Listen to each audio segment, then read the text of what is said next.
Hi, my name is William Thayer, and I'm talking about the COVID crisis. The subject of this video, and I'm doing a whole series of videos, is on restoring tourism to Hawaii. And it's more important than just Hawaii. It's also a big step to restoring our airlines to operations. So when I started making these videos on YouTube about the beginning or near the beginning of April, the COVID cases were about 500,000. The deaths were 20,000. So it's way, way overdue to do the proper amount of testing. We are doing a grossly insufficient amount of testing in the United States. So I made a whole series of tapes saying that the smart thing is to test people, not test 100% of the people, not lock down 100% of the people, just lock down the sick. So I was talking about testing. You need test machines, you need test sample production, that's the reagents. Go into some special cases here. You can look at these by title, search for them by title if you're interested on YouTube, but you have to scroll down about 50 videos, or you can painstakingly copy down the video link there and type that in. Or I've found a third way that's even better. You can just type in William Thayer and then look for a picture of me. I'm in my flight test outfit. It's not this particular picture. It's a different black and white picture. So those are all the subjects that I've addressed. What I'm talking about today is Hawaii. Okay, so Hawaii has an advantage because it's an island. It's got a problem because it's an island, and it depends on tourism.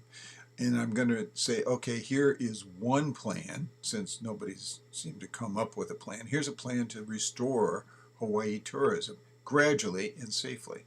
Okay, and then, once you get it established in Maui, uh, uh, go beyond Maui. Okay, so the advantage of any island with a relatively small population is that once you shut down travel into that island, which is generally by aircraft, you will be able to battle COVID more successfully. Islands are doing it much better, the small islands. Okay, so New Zealand, I think their COVID cases are down to zero now. Australia, much larger population, but they have very, very few COVID cases. So they're headed to zero as well. And they're not an island, they're a continent. Okay, Iceland, again, the last time I checked, the last couple of days, zero new cases in Iceland. Okay, all because they have the advantage of being an island. Same thing with Hawaii. It can cut off everybody by shutting down the air, which they've done. Okay, and they're down to cases like 0, 1, 0, 1, something like that. So it's just about COVID free in all of Hawaii. That's the advantage. There's another advantage that Hawaii has over, say, someplace like Iceland, is temperature advantage. And I'm surprised that this isn't mentioned and made a major observation on the COVID crisis, but clearly all the countries that are in hot temperature zones, from the Philippines to Indonesia to Thailand. Thailand, remember, was the first place out of China that got COVID. They've weathered this crisis extremely well, and I think it's because of the temperature and humidity. India, again, terrible healthcare system. You would think there would be millions stricken with COVID, but that's not the case. Okay, that's not the case. Very few cases. Same thing in Egypt. Okay, so the COVID infections relative to the rest of the world, relative to Europe and the United States, are pretty minor for these countries. I think it's because they're in a warm zone. So the southern part of the United States, from Arizona down to Florida, as summer comes on, ought to be able to reap the advantage of temperature if they don't turn their air conditioning systems on. The empirical evidence pretty clearly shows to me that COVID doesn't like 80-degree temperature, and that's what you've got in Hawaii. The problem, of course, with Hawaii is if I cut off everybody so they don't bring in COVID, then I cut off all my tourism. That's about a third of my people, the employment for a third of my people. Okay, so 30% unemployment is probably higher now. Okay, and you can see the pink was the airlines passengers coming in daily, 30, 40,000. coming in daily. And of course, in 2020, it's dropped to 0. So how to recover? Gradually and carefully. That's what I call the Maui plan. This is what I'm going to recommend. So in Hawaii, Hawaii is 5 different islands. I'm only going to talk about 4 of them. Sorry, Molokai. Kauai is a beautiful island, only 50,000 population. Oahu, of course, that's where Honolulu is, and 950,000 people. Maui, 150,000. Hawaii, the big island, 200,000. I'm going to concentrate on Maui because I've been there. I know they've got a good airport, and you can fly direct from the mainland into Maui. So it's 150,000 people. The reason I'm concentrating on Maui is with 150,000 people, you can comprehensively test the population on a regular basis to see if COVID cases are again arising. Okay, because what I'm going to propose is tourists fly into Maui. Well, I'm going to test them before they get there. That's part of the plan. But if the tests don't work, then people on Maui are going to start getting sick. Okay, so the only way to check that is to check everyone on Maui on a regular basis. Okay, so we got 2 types of tests. There's probably another one coming along, a CRISPR test, but it doesn't have FDA approval. This isn't going to be on massive lecture on testing, but just to let you know, there's a bunch of different ways you can do it. There's a lot of ways to skin the cat. So you've got the Abbott ID Now. That's probably, I think, one of the best machines that can do 100 tests a day. You got that's on the lower left. The Akula, look at, fits in your hand. I mean, this is not hard, can't be that expensive. Does 48 tests a day. Okay, and the Cepheid over at the right, they got a whole variety of machines from doing, the blue thing is the 1 test capsule, so you can see that machine does 4. They can do a lot more than that. They've got machines that do much more. They can do 1, or they can do probably 50 or 100 at one point in time. That's the PCR testing, okay, the polymerase chain reaction test, which replicates the virus so that you can get it up to a level where you can detect it. Now, a different approach is antibody test, and it doesn't tell you whether you have the virus or not. What it does is it tells you that, hey, you've got antibodies that reacted against this virus, okay, so it's only telling you that you got antibodies. And to me, because if people have got antibody tests and they didn't know they had COVID, then it was a very, very mild case. In it, I think there could still be a possibility that if you had antibodies, you might still have the virus in there and you might still be contagious. Okay, so a PCR test would be in order to see if you got the virus. Now, there's several different antibody tests. I'm just going to put 2 of them up here. Famitech. The cost is $25. You get the results in 10 minutes. There's the link for Famitech there in San Diego, where I am. Roche, that's in Switzerland. They've got an outstanding test, 100% accurate on antibodies, 99% on saying you don't have antibodies. You love a test that's that accurate. I don't know what the cost is. I don't know how long it takes. Probably pretty fast. And then I want to observe that because I'm going to recommend this, that Emirates Airlines is already doing antibody tests on all passengers. And, you know, why not? It makes sense. Famitech, $25, 10 minutes. If you got a test like that, test everybody that gets on your plane. Now, U.S. Airlines don't seem to have quite connected the dots here, but at least Emirates has figured this out. American Airlines have got to figure this out. So Maui, remember the acid test, if I fly people into Maui, okay, I test them to make sure that they don't have COVID, but no test is 100%, and you got to see how good your tests are. I really have to test Maui people. If I was going to do it everybody in a day, you could do it everybody in 3 days or 6 days. You know, once, you know, you want to establish that everybody in Maui is not got COVID. Nobody's got COVID. So if you use the Abbott Now, you got 100 tests a day you can run on that machine. You got 150,000 people, you need 1,500 Abbotts, and that will do the job. The cost is 1,500 Abbotts times 4,500, $7 million. Not a big deal. Okay, cost for reagents, this is the chemicals that you need. You see in the picture at the upper right, they got an orange one and a blue one. There's also a white little capsule that you put in there. That's $40 a test. I think that cost will come way down, but let's assume that that's the number you got. That's 6 million. Okay, so every time you go through, you're going to have to pay 6 million. And what I do is eventually put that on the passengers coming into Maui. But the cost also to test people in Maui for antibodies, because I'd use both tests, not all the time, but I'd mix them up. 150,000 people times 25 bucks, 4 million. It's not the end of the world. So the Maui plan, let's start out with just a round number of 10,000 tourists a day. I mean, you probably work up to this, okay? I would antibody test everybody, just like Emirates is doing.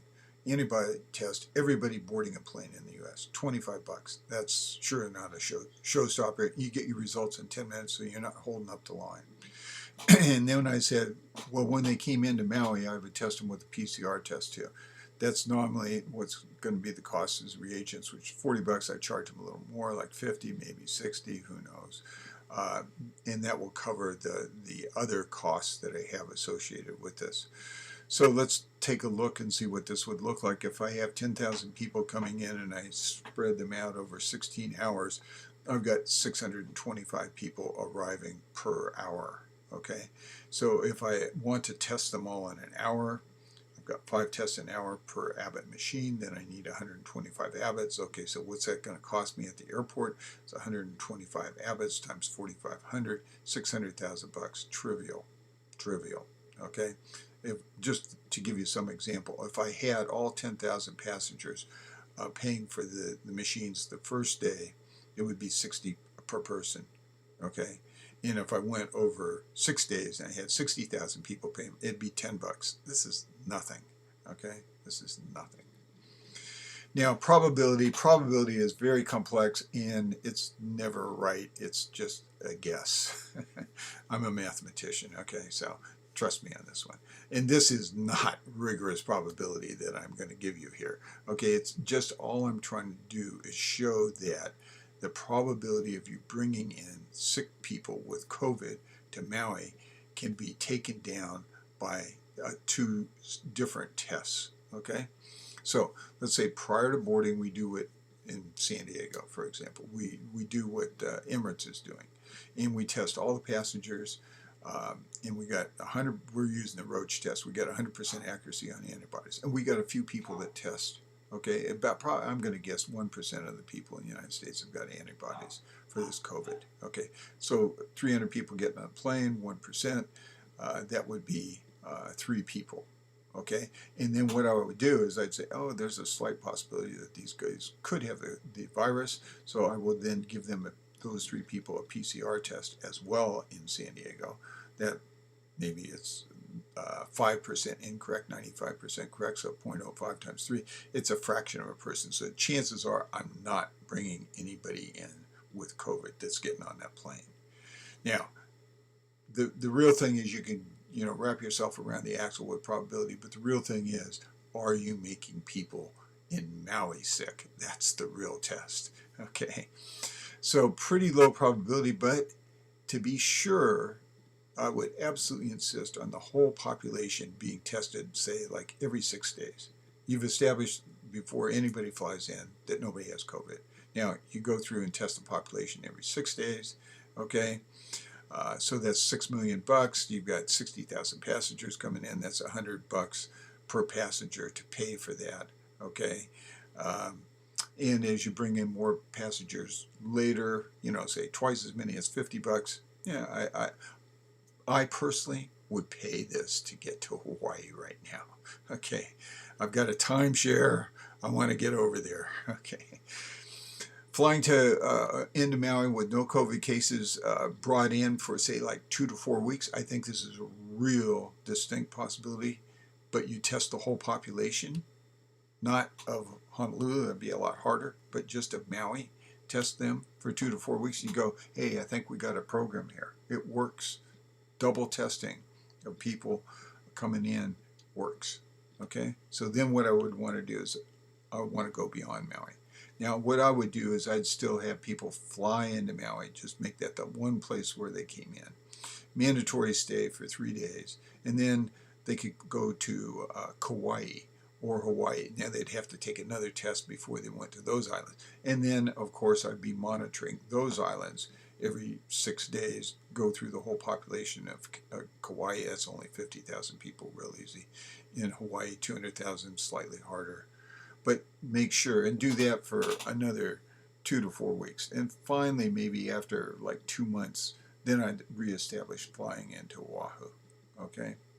Initially, I'd still fly them into Maui and then to Oahu, make sure that that was working okay, and then finally do it.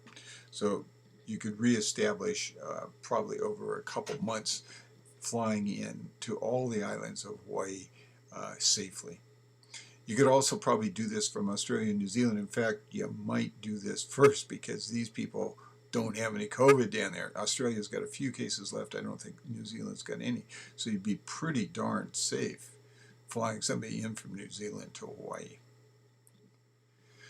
So in summary, what I do is I take that black line down at the bottom where you got 0 people flying in. I go boost it up to 10,000, fly them into Maui. Let's see how it goes for 2 to 4 weeks. Then boost it up again to 20,000, etc., until you reestablish tourism. Summarizing, thorough testing is the key to restoring tourism to Hawaii. The cost is reasonable. Probably most of the cost can be put on the passengers. Okay, and believe me, everybody right now that's locked down in America would like to go to Hawaii. There's going to be no shortage of passengers. You can start restoring flights to Hawaii today. I mean, the test machines and stuff are around to do that. In addition to helping Hawaii, there would be another result, which would be you would have demonstrated very clearly, because of your population control in Maui and the testing of the population control, that you had a very safe test program for all the airlines to use. Okay, not just the single antibody test of Emirates, okay, but an antibody plus a PCR test. Okay, and I think that would help reestablish the airline industry in the United States. The airline industry in the United States seems to, at this point in time, show absolutely, utterly no initiative on how to restore their business. I'm really disappointed in the managers, the CEO of the airlines. I worked in flight tests to build airplanes so that airlines could exist, and I really think the CEOs do not understand testing is the key to restoring airlines. So thank you very much for your attention, and stay healthy.